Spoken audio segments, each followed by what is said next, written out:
Welcome to What's the Point? I'm Dr. Gary Ansdale, and I'm the pastor of Hosanna Christian Fellowship in Bellflower, California. And I have with me today Pastor Ken Van Mersbergen. He's also my assistant pastor, has been for 30 years.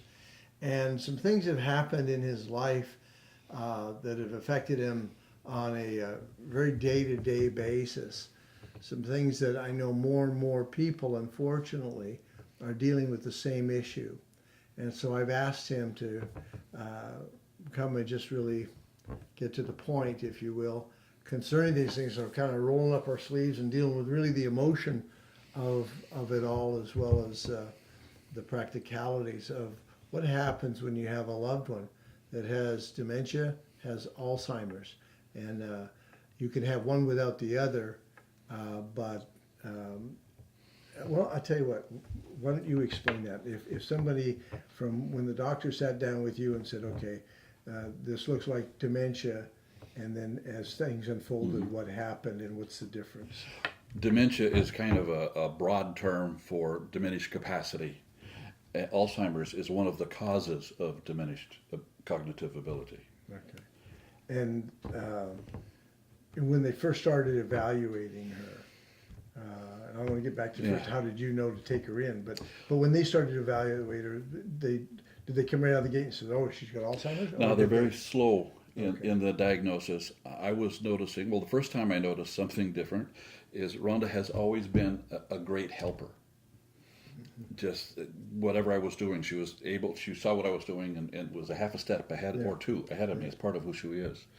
But asked her a few years back, give me a hand in the garage. I was looking for this, and everywhere I stopped and turned, she was standing right in my way to do the next item. And it was such a pronounced difference that it really caused me to stop and think. And I was having to repeat myself. I would say something, and it wouldn't land in her mind and heart. And I got irritated. Isn't this woman I married who loves me listening? She doesn't respect what I'm saying, because it was happening so often. And then I became aware, and it was actually the movie 150 First Dates that I paralleled what she was doing to what was happening. It settled in my heart that I could just start again fresh. She didn't, she wasn't not listening. She listened, but it didn't stay. So interesting. So your first evaluation of it, just on a personal level, it wasn't. You didn't take it as she's forgetting something, but she wasn't respecting you, or paying attention, or caring. Yeah. All those. My poor ego was getting bruised. All those emotional things. What's going on here? And I could see where it could have been the beginnings of a lot of terrible fights. If God hadn't been in our hearts and lives. That's just the beginnings of the emotions that it brings up. How long did it take you before you said, I think we need to go see a doctor? Was it a couple of months or a year? Well, that's hard to say, because looking backwards, you see indicators for a couple of years or even more. You see traits, unreasonableness that wasn't there before. But finally getting to a point, probably a year, as it slowly built, because you don't want to believe this is possible. The doctors generally don't want to know about it. I went to her general GP and said, "Hey, something is going on," and he gave her a series of questions, and she answered, "Okay," and so he just dismissed it. It was a full 6 months later that I got a appointment with a psychiatrist. And wrote out a list of things that I saw going on. Which, if you're going to do that, I realized later that writing down and giving them to the doctor is really key. It does a couple of things. First, you forget. And then there's a liability on the doctor's account that you were told. And all of a sudden, if they weren't inclined to be serious, they're more inclined. They probably are to start with, but get the doctor to pay attention, as it were. Yes. Okay. So, just give me an example. What you wrote down some things. I mean, what kind of things were you noticing? You said, okay, you expected her normally to just be there to help, and then that wasn't happening. What else was happening that would? The repeated questions. That's so. The same question. I used to think that it was more related that she didn't like the answer. Okay. But it came over to give. I tried all the different answers, and it didn't affect. But just the same question within anywhere from 15 seconds to 15 minutes, again and again and again. So, an example, let's say you're working on the patio, and you said, and she says, "Well, why are you building that big beam there in the patio? Why are you doing that?" And then you'd give her one answer. Well, that's way too complex of a question for her now. That's what The question would be, do you have money? We're on the way to Taco Bell. Okay. Do you have money for Taco Bell? Okay. Yes. Do you have money for Taco Bell? Yes. And within 4 minutes, she can ask that question 4 or 5 times. Okay, that's what I was getting at. So it's not some elaborate thing where anybody else would say, "Well, I don't understand why you're doing that," and you'd kind of work your way through it. You're talking about just, do you have money, or did you go to the bank, or did you shut the door, or anything like that? Just, that would, and there's the lack of comprehension of any kind of a complex answer. Why are we going there? Okay. Well, because, and you have these series of reasons, and I think it's best. There's no movement in her thinking with a good answer. Words have no effect in changing what she's doing. Her mind was set. I used to find it fun because she would be the person I put on the phone to talk to the return companies. You haven't paid this or whatnot, and they would give her all these answers, and it just missed her. I didn't realize it at the time. I thought she was just good at negotiating. She didn't hear all the reasonableness, and I look back now, and she wasn't getting it. You owe this money, and I don't see it. That's because of this and this and this and this. But you owe this money, and you have a. Now I think those poor guys. That's funny. That's it just is. She was good at it, so and that's good management, putting the right people on the right job. So there is a future in it. Yes. For a job, but in walking through these things, how did that affect you getting her, first of all, to the doctor? I mean, to say to her, "We need to talk to a psychiatrist," or what did you say? How did you? The first visit was no problem because she has other meds and she already had an appointment. But the second visit was very difficult on her. I got myself into a position where telling the doctor of the things that she did was really hurtful for her. Because you were telling in front of her? Yes. In a way? Yes. And it was, oh my gosh, I haven't prepared. I can't sidestep. If I don't tell the doctor now, she won't know. Yeah. And so it's like, So as I mentioned earlier, that's one of those times that I was hoping that her memory would be bad, but it wasn't one of those things. So she took that pretty personal. For months, yes, it was injurious. She did not want to see the doctor again. We from the psychiatrist went to a neurological doctor, and this time I had the list prepared ahead of time, and had it written down so that I could hand it to him. And still, the questions got to the point where she didn't. And he's the one who signed the paperwork to remove her driver's license. Because she's still probably a better driver than I am. She has better vision and better hearing, but she cops an attitude. That's gone now. She doesn't do that, but there was no consequence of the reality of the actions behind it. She would look off and talk for a long time.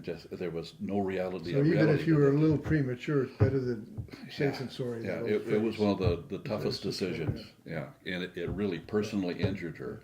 And after he did that, she wouldn't ever go see him again. Yeah, but at least she took it out on him rather than you. Well, that to was some degree. Yeah, that's why I did the writing and all of that sideways. I don't know if she even remembers that she used to drive at this point. Yeah, And it's so daily. It's so minuscule as things add up. And you don't want it. Yeah. You look for every excuse and reason. And then you get angry because you're insulted, disrespected, and it's a nuisance.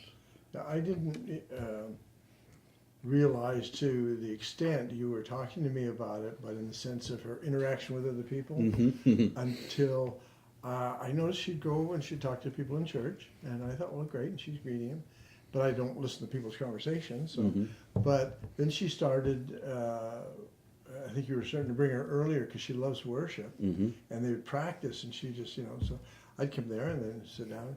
She'd go, hi, and oh, we're having a get together on today after church or this week or whatever. Oh, great. And then every week said the same thing. And then I realized she was saying that to other people too. And so how did you handle that, letting friends people, sometimes people you don't know, but to get through that difficulty, because I'm sure it happened in some public arenas too.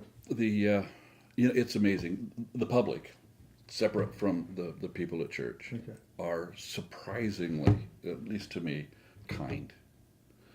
And there was a fella at a supermarket that we would go to.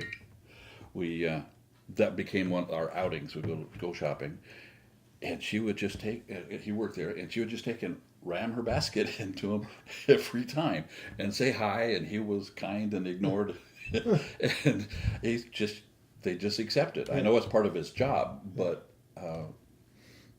and her friendliness was usually not quite that aggressive, but they're kind. And in the church, we have a great bunch of people. So many of them just had heard, well, we'll call it the grapevine, and I would also go along with to start with. I was kind of her shadow for a little while and explain, and then now everyone I believe knows and is just kind. I feel very safe leaving her run, although we have had a few instances when she thought she was in charge of lifeguard. Oh, it's our food ministry of giving food to the needy and stuff, There was someone that didn't quite meet her criteria of how much they should take, and she very seriously corrected them how much they should have, and too often, and it really hurt their feelings. So because of that, that really kind of moved myself, and I know you, into a position of making sure that we're able to let somebody know. And then there's the time in the restaurant.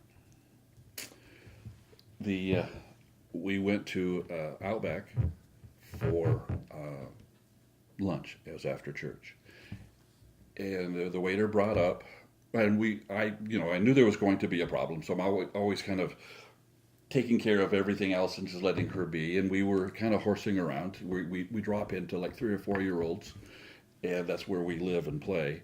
And I'm trying to adjust that so it doesn't bother the rest of the patrons. And so we went in, we sat down, and the waiter brought up bread and the serrated knife. And at Outback, it's about that long.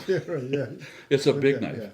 And she grabbed it and said, "I'm going to cut your wrists off." And I just said, "Rhonda, put the knife down. Rhonda, put the knife down. Rhonda, no, go ahead, put the knife down." And she did. And so I took it and I cut some bread and moved it over here where she couldn't get at it. And I said, "Phew," Then what's the waiter do? He brings her silverware to her with this big one, another one just like it. And she picks it up a total of 3 times and tells me she's going to cut my wrists off. But when the first time, she actually laid this serrated knife on my arm. And it's not cutting, but if she had pulled, I'd have lost the tendons. And I got it from her and set it down. So the final time, she has the knife. Or actually, I've moved it away, got all the knives away from her, and she's starting to fuss about having the knife. And I don't recommend that to anybody, but I said, because the volume of the fuss was going up, starting to disturb it, I says, okay, if I give it to you, you're going to set it down, and that's it. We're done with it. And you got to say okay to that, because her integrity has been good. So I gave it to her. I set it down in front of her. She's supposed to leave it there. She grabs it, moves over to the side, like, ha ha, I got it, and you can't take it away from me. And that was the end of the knives. It was just done. Yeah. And I said, okay, that was from the Lord, because I didn't see that one coming. Yeah. But there's this management of her person Yeah. that makes going out really stressful. You had something with, somebody's at another table and they're saying something or looking some way or doing something. Oh, yeah, during this, when she, she was, of course, on that side. And so I said, Miranda, put down the knife. And I noticed the fellow kind of leaned over and looked. I didn't take any, that didn't mean anything to me. The second time he did it, the third time he really stared. And about a minute after that, they got up and left when I was telling her, put down the knife. It's like, the poor guy. I'd love to hear his stories with his when he gets home. Oh yeah, can't believe it. Looking for you on the news is what he was doing. But those are the. Do you have one of those cards? Oh yes. Because it's, I think it's a tool that others might provide. You get. I've given those to people to use. And on the front, it simply says, my beloved wife has Alzheimer's. If this has caused any inconvenience, please excuse any unusual behavior. Please pray for Rhonda and I, Pastor Ken. And then there's a description of what Alzheimer's is on the back. It's a degenerative brain disease, and it describes that. So if someone doesn't know what it is, they get it. And then the number of the church for counseling if they need to have it. So how do you this is something that was developed for this purpose. So in doing that, what do you do with this now? So at church, they generally aren't needed anymore, because I have let everybody know, and the body knows of her Alzheimer's. But there, I would just stand with, this is my wife, and we would talk it. And when we left, I would just hand it to them as I'm walking away. Rhonda has seen them. Yeah. She doesn't like them, but that's the end of it. Yeah. I try not to do it in front of her, trying to spare her heart. Yeah. It's like saying, you're sick and you can't think anymore. It's just mean. But at restaurants... Is it helpful, though? Oh, yes. Yes, it is. At restaurants, it's the most used now. I give it to the big lady that stands up front and sends you to your seat. Yeah. When they go to seat us, would you please give this to our waiter? Yeah. And it helps because I'm helping her figure out, and if they don't have that, I'm a horrible person telling her what to eat. Yeah. And she does have strange requests, and they know to take what I'm saying as the final, but to be nice. Yeah. And they are. They just are. Yeah. People want to be nice. Yes. Without the information, the tendency is going to be, what's our problem, right? Yeah. And there's.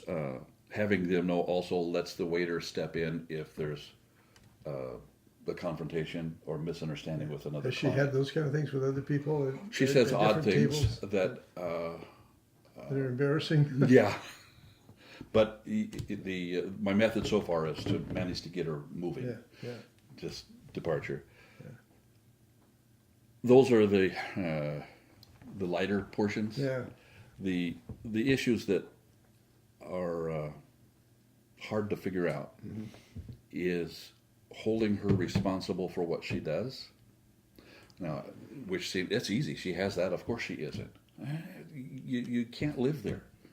What I found out is that when I stopped, her behavior got worse. When you stopped what? Holding her responsible for what she's doing. Yeah. Without telling, hey, you can't do that.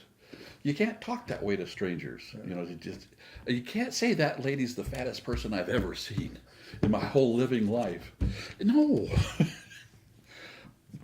It doesn't work in the restaurant. Yeah. In the supermarket, you can keep walking. Yeah. Restaurant's not good. Yeah. Oh. But to try to, and even So you don't take it personally. It's one aspect, and the other is you don't blame.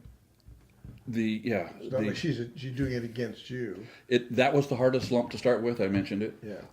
And then the other is you're not blaming her, though. Right. Yeah. And there's habits that she has picked up that are just flat irritating. But they're not if it was a 3-year-old. But a 3-year-old you could train a little bit. Yeah. And it's horrible to say, but where's the line about training my wife, which is just a despicable thing to say. Yeah. But while driving, now hold still, I won't really touch, she will do this on my face, all the way down and just, now, the reason for it is, I think, she wants to touch, it's an expression of her loving me. Yeah. But it doesn't work while you're driving. And it's like, don't do that, I'm driving. Yeah. And I finally got to that. To start with, I didn't know how to handle it because it hurts her feelings. Whenever I tell her she's done something wrong, it's like hanging out a neon sign says, your brain is broken, you're an idiot, Rhonda's on the cuckoo nest. These are words that she has said to me. Yeah. I'm crazy. And it really hurts her heart. Yeah. So I have to decide every time if I'm going to say something that's corrective, is it worth the injury that's going to land? Yeah. Now, is there any learning that happens from it? Or is it just stop the behavior now? Yeah. These kind of a negotiation that you'll learn how to manage. Yeah. So a lot of my time in public is managing her, which is, I'm glad she doesn't have the energy of a 3-year-old, but and yet trying to have her involved. Yeah. Going shopping, she pushes the cart, hooray. And we haven't got to the part of my taking things out yet. We can still discuss. Yeah. But it's for her. Yeah. Right now she still remembers who I am and who most people are. But yesterday morning, Melody was waking her up. She slept in, which is unusual. And she said, Rhonda, do you know who I am? And it was, come here so I can see it. Now she had her glasses on. And she had to think about it quite a bit to pull the name back. Yeah. Melody mentioned this yesterday. Melody's our daughter. Yeah. And it was it took me half an hour to get over it. Yeah. And I don't know that I am. So that's on the way out. Well, first of all, I'd just like to say that Ken's a man of faith, and we've prayed. You've prayed. I know you've prayed. Yeah. And so this is not like, okay, why don't you trust God? Why don't you believe God? You're not doing that, or explore avenues of healing. He's done all of that and is praying. That is an ongoing process. However, the point of this interview is, how do you deal with day-to-day life while you're praying, while you're getting, you're seeing the psychiatrist, and they have some medications that can slow things down or help with cognitive ability to some extent, just doing everything possible. But in the meantime, what I wanted this to be about is, would they like your prayers? Absolutely. But what this is about in the meantime is, how do you get in the boat so that you can walk on water? How do you process this day-to-day journey? And one of the things you talked about is not taking personal blame, not blaming her, not making anything her fault, like it's on purpose, and then writing things down. So when you see a doctor, that's really important. Yeah. And it's not you writing it down so she can read it and review it and agree with you. It's so that you can give it to your doctor and have them review it, and then you go in and she's got some sense of what's going on. In the writing it down, I had other people read my list and add to it to correct my own personal thinking on it, because you spend a lot of time going, am I nuts? Did I see this correct? Yeah. We're getting close to the end, but let me ask you, how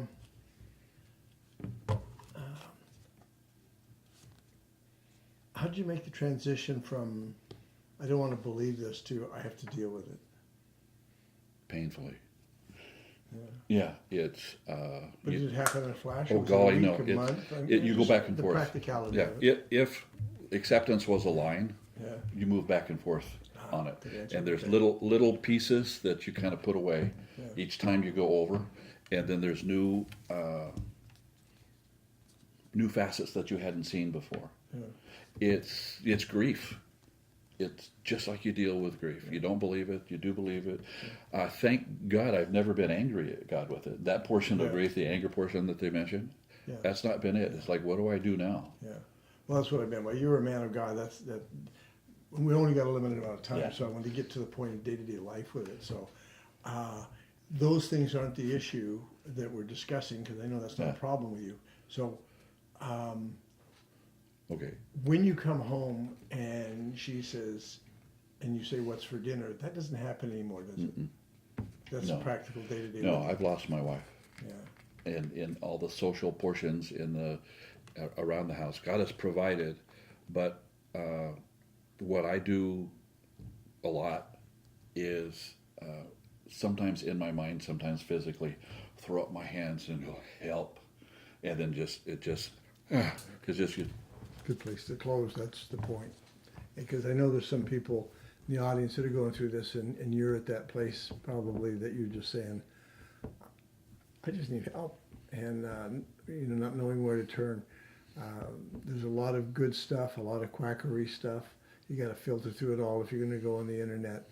But I think some of the simple suggestions are the most profound when they're coming from somebody who's living that aspect of it, of how you just do it day by day. And I think one of the key elements is, yeah, you write things down so you can effectively communicate it. The other is you don't blame the person and you don't take the blame. So with that, let's close. Father, we pray for your blessings upon Rhonda and upon others that are going through this right now, for your victory, your will be done on earth as it is in heaven. In Jesus' name, amen. God bless you. This is Pastor Gary Ansdell and Pastor Ken Van Mersbergen on What's the Point? I hope this has been a blessing to you.